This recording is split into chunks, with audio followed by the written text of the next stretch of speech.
I want to thank all of you for coming today for what is, for us, a bit of an experiment, a series of shows which we're calling the Off-Mirvish season. We used to have more drama in our series, more comedy, and so we're going to start out with 2 dramas and 2 comedies for this new series.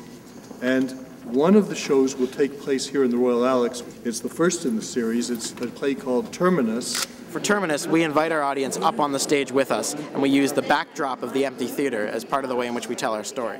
The way that Mitchell has staged this show, this is the perfect theater for it. The patrons are going to have an incredible view that they didn't get to see when they come and sit in the regular seats. The second show is a show called Without You, and it was written by Anthony Rapp, who was Mark in the original production of Rent.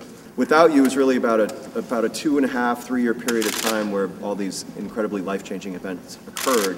Jonathan Larson, the 35-year-old composer who'd been working on Rent for a number of years, he died very suddenly after the dress rehearsal off Broadway. The show became this enormous success, which was an incredible event. And then during that time as well, my mom was battling cancer. David Mirvish came to see Without You at the Meunier Chocolate Factory in London just a few weeks ago. And apparently he said to David Babani from the Chocolate Factory that night, I think I want to do this in Toronto.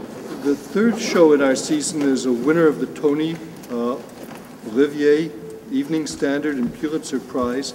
It's CLYBOURNE Park. The play is in 2 parts. The first part is set in 1959 in a house, and a black family is moving into this house into a predominantly white neighborhood. And the second act of the play is in 2009. We shift 50 years later, and now a white family is moving into a predominantly black neighborhood.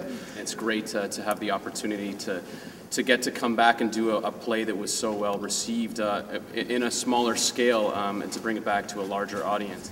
The last piece in it is Dancing with Rage by Mary Walsh. And I'd like to invite Mary to come out and just talk to you for a minute. It's a show about a little girl who grew up next door to her family. It's a show about Marg Delahunty, Princess Warrior. Marg went to Expo in 1967 with Our Lady of Mercy Choir. She got knocked up. She came home. Her mother made her give up the baby. Marg never saw the baby, never knew what sex the baby was, never knew where the baby was. Suddenly, Marg is going blind with macular degeneration, and she feels that before she goes blind, the one thing she wants to do is clap eyes on that little baby. In a very dark part of the play, Marg begins to feel that maybe Stephen Harper is her love child.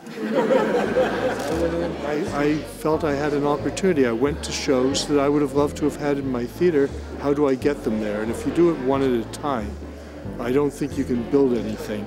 But if we sell it as a series of 4 shows and find that there is a core audience, then maybe over the years we can do more dramas and more comedies, and that would be a lot of fun to do.